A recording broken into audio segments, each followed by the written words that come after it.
హస్తినలో కమలం వికాసం ఖాయమేనా లేదంటే మరోసారి చీపురు ఊడ్చేస్తుందా? ఈ రెండు పార్టీల మధ్య పోరులో కాంగ్రెస్ ఖాతా తెరుస్తుందా అన్నది ఆసక్తికరంగా మారింది. మరికొన్ని గంటల్లో ఢిల్లీ పీఠం ఎవరిదో తేలిపోనుంది. రేపు ఉదయం 8 గంటలకు ఓట్ల లెక్కింపు ప్రారంభం కానుంది. దీంతో అందరి కళ్ళు హస్తినపైనే ఉన్నాయి. ఎవరికి వారు విజయం తమదేనని ధీమా వ్యక్తం చేస్తున్నారు. ఈసారి అధికారం మారడం ఖాయమనే విధంగా ఎగ్జిట్ పోల్స్ అంచనాలు వెలువడ్డాయి.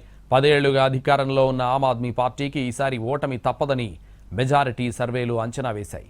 70 అసెంబ్లీ స్థానాలున్న ఢిల్లీలో బీజేపీదే విజయమని పలు సర్వే అంచనా వేశాయి. ఆమ్ ఆద్మీ పార్టీ ఈసారి ప్రతిపక్షానికే పరిమితం అవుతుందని తేల్చాయి. స్థానాలున్న ఢిల్లీ అసెంబ్లీలో ఆమ్ ఆద్మీ పార్టీ, కాంగ్రెస్ మొత్తం స్థానాల్లో పోటీ చేస్తుండగా బీజేపీ 68 స్థానాల్లో బరిలో దిగింది. మిగిలిన 2 స్థానాల్ని జేడీయూ, ఎల్జేపీకి కేటాయించింది. సిపిఐ 6 స్థానాలు, సిపిఎం 2, సిపిఐ ఎంఎల్ 2 స్థానాల్లో పోటీ చేస్తున్నాయి.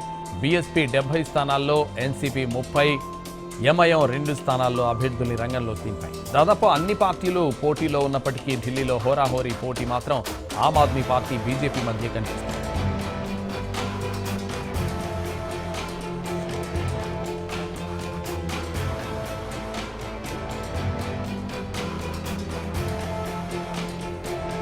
వరుసగా 4వసారి అధికారం కోసం ఆప్ ప్రయత్నిస్తోంది. 2013 నుంచి అధికారంలో ఉండడంతో సహజంగానే ప్రభుత్వ వ్యతిరేకత పెరిగింది. దీనికి తోడు టికెట్ లభించని 8 మంది నేతలు బీజేపీలో చేరడం ఆప్కు కాస్త ఇబ్బందికర పరిణామం. ఇప్పటి వరకు అమలు చేసిన సంక్షేమ పథకాలు, ముఖ్యంగా ఉచిత విద్యుత్, తాగునీరు, విద్య, మహిళలకు ఉచిత బస్సు ప్రయాణం లాభిస్తాయని ఆప్ అంచనా వేస్తోంది. కేజ్రీవాల్, మనీష్ సిసోడియా అరెస్టులు కూడా ప్రజల్లో సానుభూతిని పెంచాయనేది ఆ పార్టీ ఆలోచనగా ఉంది.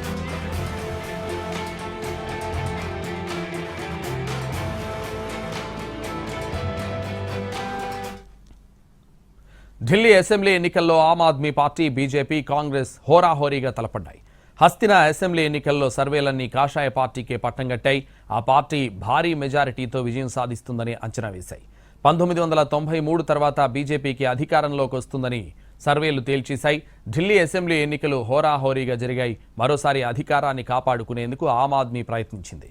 2.5 దశాబ్దాలుగా పైగా అధికారానికి దూరంగా ఉన్న బీజేపీ ఈసారి ఎలాగైనా ప్రభుత్వాన్ని ఏర్పాటు చేయాలన్న లక్ష్యంతో ప్రణాళికలు అమలు చేసింది.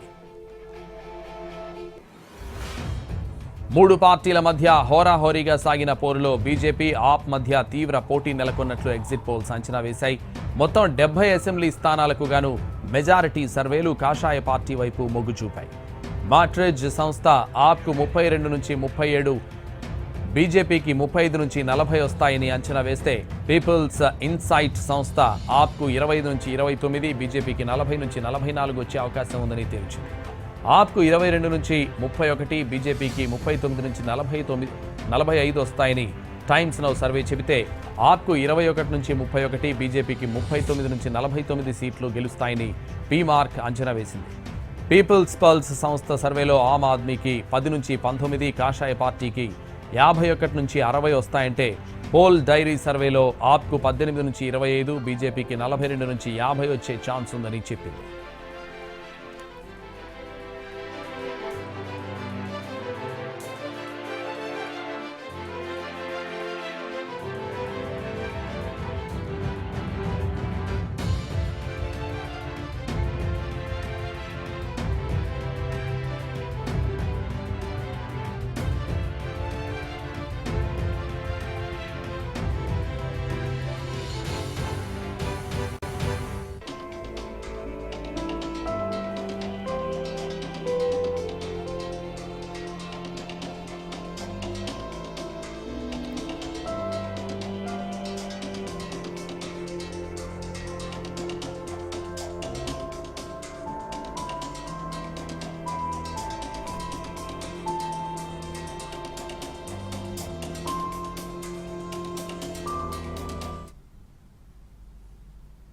హస్తినలో కమలం వికాసం ఖాయమేనా లేదంటే మరోసారి చీపురు ఊడ్చేస్తుందా?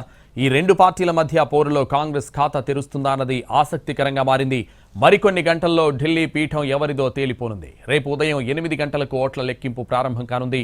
దీంతో అందరి కళ్ళు హస్తినపైనే ఉన్నాయి. ఎవరికి వారు విజయం తమదేనని ధీమా వ్యక్తం చేస్తున్నారు. ఇదే విషయానికి సంబంధించి మరింత సమాచారం ఢిల్లీ నుంచి మా ప్రతినిధి రాజు లైవ్ లో అందిస్తారు. రాజు. సంతోష్, ఏదైతే ఢిల్లీ ఎన్నికలకు సంబంధించి దేశవ్యాప్తంగా కూడా ప్రతి ఒక్కరూ ఆసక్తిగా ఎదురు చూస్తున్నారు. అంటే ఏదైతే దేశ రాజధాని ఢిల్లీలో ఎవరు గెలవబోతున్నారు అంటూ ప్రత్యేకంగా అంటే రేపు ఉదయం 8 గంటలకు కౌంటింగ్ ప్రారంభం కాబోతుంది. కౌంటింగ్ కంటే ముందు నుంచే దీనికి సంబంధించి దేశవ్యాప్తంగా ఒక ప్రత్యేకమైనటువంటి చర్చ కొనసాగుతూనే ఉంది. అంటే ఇప్పటి వరకు అధికారంలో ఉన్నటువంటి ఆమ్ ఆద్మీ పార్టీ మళ్ళీ అధికారాన్ని నిలబెట్టుకుంటుందా, సొంతం చేసుకుంటుందా, లేదంటే ఏదైతే ఖచ్చితంగా ఈసారి ఢిల్లీలో అధికారంలోకి రావాలని చెప్పి పూర్తి స్థాయిలో ఏ రకంగానైతే అటు ప్రజలకు దగ్గరయ్యే ప్రయత్నం కావచ్చు, పెద్ద ఎత్తున ప్రచారం ద్వారా ప్రయత్నం చేసినటువంటి బీజేపీ ఏదైతే 27 ఏళ్ల తర్వాత మళ్ళీ అధికారంలోకి వస్తుందా, ఇటువంటి అంశాలు మాత్రం చాలా కీలకంగా మారుతున్నాయి. ఈ పరిస్థితుల్లో కౌంటింగ్ సెంటర్ల వద్ద ఉన్నటువంటి పరిస్థితిని ఒకసారి చూపెట్టే ప్రయత్నం చేస్తున్నాను. ఏదైతే ఢిల్లీలో మొత్తం 19 కౌంటింగ్ సెంటర్లు ఉన్నాయి. ప్రతి కౌంటింగ్ సెంటర్ వద్ద కూడా భారీగా కేంద్ర బలగాలు మోహరించాయి. ఎందుకంటే ఎక్కడ ఎటువంటి అవాంఛనీయ సంఘటన జరగకుండా ప్రత్యేకంగా పోలీసులు మొత్తం కూడా మోహరించి ఉన్నటువంటి పరిస్థితి కనిపిస్తుంది. ముఖ్యంగా చెప్పాలంటే ఇప్పటికే స్ట్రాంగ్ రూముల్లో మొత్తం ఈవీఎంలను ఏ విధంగానైతే అక్కడ భద్రపరిచారో అక్కడ ఎటువంటి ఇబ్బందులు తలెత్తకుండా ఎప్పటికప్పుడు వెబ్ కాస్టింగ్ ద్వారా అటు సీసీ కెమెరా నిఘాలు, దాంతోపాటు వెబ్ కాస్టింగ్ జరుగుతూనే ఉంది. ఇక రేపు ఉదయం 8 గంటలకు ప్రారంభమయ్యేటటువంటి కౌంటింగ్ కోసం కూడా ప్రత్యేకమైనటువంటి ఏర్పాట్లు చేశారు. ఈ ఏర్పాట్లలో ఎవరైతే కౌంటింగ్ సిబ్బంది, దాంతోపాటు కౌంటింగ్ ఏజెంట్లు వీళ్ళు మాత్రమే లోపలికి వెళ్తారు. ఇక మిగతా వాళ్ళందరూ కూడా బయటే ఉండాల్సి ఉంటుంది. పూర్తిగా కట్టుదిట్టమైనటువంటి భద్రత నడుమ ఈ కౌంటింగ్ అనేది జరగబోతుంది. ఇక మరోపక్క ఏదైతే ఇప్పటి వరకు అంటే 70 అసెంబ్లీ స్థానాలకు జరిగేటటువంటి ఈ పోలింగ్ కౌంటింగ్ సంబంధించి పూర్తిగా కూడా ఏ విధంగానైతే అన్ని ఏర్పాట్లను సిద్ధం చేశారు. దానికి అనుగుణంగానే అందరికీ ట్రైనింగ్ కూడా పూర్తయింది. అంటే కౌంటింగ్ ప్రక్రియ అనేది ప్రతిసారి ఏదైతే ప్రత్యేకంగా కనిపించేటటువంటి పరిస్థితి ఉంటుంది, దానికి అనుగుణంగానే కౌంటింగ్ ప్రక్రియకు సంబంధించి ట్రైనింగ్ కూడా పూర్తయింది. మొదట 8 గంటలకు ఏదైతే పోస్టల్ బ్యాలెట్లను లెక్కిస్తారు.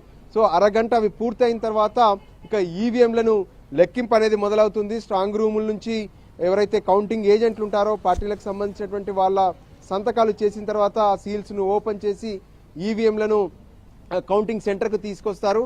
దానికి సంబంధించి ప్రక్రియ మొత్తం కూడా సరళంగా ఎటువంటి ఇబ్బందులు లేకుండా జరిగేందుకు కౌంటింగ్ ఏజెంట్స్కి మరోవైపు సిబ్బందికి కూడా పూర్తి స్థాయి శిక్షణనిచ్చినటువంటి పరిస్థితి కనిపించింది. ఇక ఢిల్లీకి సంబంధించి ప్రత్యేకంగా చూస్తూ ఉంటే ఈసారి మాత్రం కొంత హోరాహోరీగా కనిపిస్తుంది. ఎవరికి వారు అంటే ఈ రోజు కూడా చూసాము, తమ పార్టీలో ఎమ్మెల్యేలుగా పోటీ చేసినటువంటి వాళ్లకు కోట్ల రూపాయలు ఇచ్చి కొనుగోలు చేసే ప్రయత్నం జరుగుతుంది. ఆపరేషన్ లోటస్ అనేది జరుగుతుంది అంటూ స్వయంగా ఆమ్ ఆద్మీ పార్టీ అధినేత కేజ్రీవాల్ సైతం ప్రకటన చేశారు. దానికి అనుగుణంగా ఇప్పటికే ఎల్జీ సైతం దానిపైన విచారణకు ఆదేశించారు. ఏసీబీ రంగంలోకి దిగింది. ఎవరికి డబ్బులు ఇస్తామన్నారు, ఎవరికి కాల్ చేశారు, దీనికి సంబంధించినటువంటి స్టేట్మెంట్ అధికారికంగా తమకు ఇవ్వాలంటూ ఏసీబీ రంగంలోకి దిగింది. ఆ విచారణకు సహకరించాలని చెప్పి ఇప్పటికే కేజ్రీవాల్ కు, దాంతోపాటు రాజ్యసభ సభ్యుడిగా ఉన్నటువంటి సంజయ్ సింగ్తో, మరోవైపు మరికొంతమంది ఎమ్మెల్యేలుగా ఎవరైతే పోటీ చేశారో వాళ్ళకు కూడా నోటీసులు జారీ చేశారు. ఇక బీజేపీ మాత్రం స్పష్టంగా చెప్తుంది, ఈసారి కేంద్రంలో అధికారంలో ఉన్నాం, ఢిల్లీలో అధికారాన్ని ఇస్తే ఖచ్చితంగా ఢిల్లీని అభివృద్ధి చేసి తీరుతామంటూ వాళ్ళు ప్రజల్లోకి వెళ్ళినటువంటి పరిస్థితి కనిపించింది.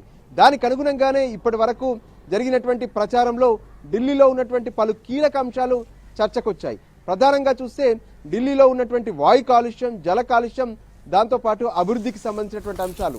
ఇవన్నీ కూడా చాలా కీలకంగా మారాయి. అంతేకాదు ఉచితాలకు సంబంధించినటువంటి అంశం కూడా ఏ విధంగానైతే ప్రస్తుతం ఢిల్లీలో ఆమ్ ఆద్మీ పార్టీ మొదటి నుంచి కూడా ఉచితంగా కరెంటు, నీరు అనేది తాగునీరు ఇస్తుంది. అయితే అవన్నీ కూడా పూర్తి స్థాయిలో సరైన విధంగా అమలు చేయట్లంటూ అటు ప్రతిపక్షాలు ఆందోళన చేసినటువంటి పరిస్థితులు కూడా కనిపించాయి. వీటికి అనుగుణంగానే ట్రెండ్స్ ఎప్పుడైతే 8 గంటలకు కౌంటింగ్ మొదలైతే 9 గంటలకల్లా ట్రెండ్స్ మొదలవుతాయి. దానికి అనుగుణంగా ఢిల్లీ పీఠం ఎవరిదనేది రేపు మధ్యాహ్నం 12:30 1 గంట లోపే తేలిపోయే అవకాశం కనిపిస్తుంది. ఎందుకంటే మొత్తం 70 అసెంబ్లీ స్థానాలు, దానికి వేరువేరుగా 19 కౌంటింగ్ సెంటర్లను ఏర్పాటు చేశారు. ఫైనల్ గా అన్ని రాజకీయ పార్టీలు సైతం ఉత్కంఠగా ఈ ఫలితాల కోసం ఎదురు చూస్తున్నటువంటి పరిస్థితి కనిపిస్తుంది. సంతోష్. Thank you Raju.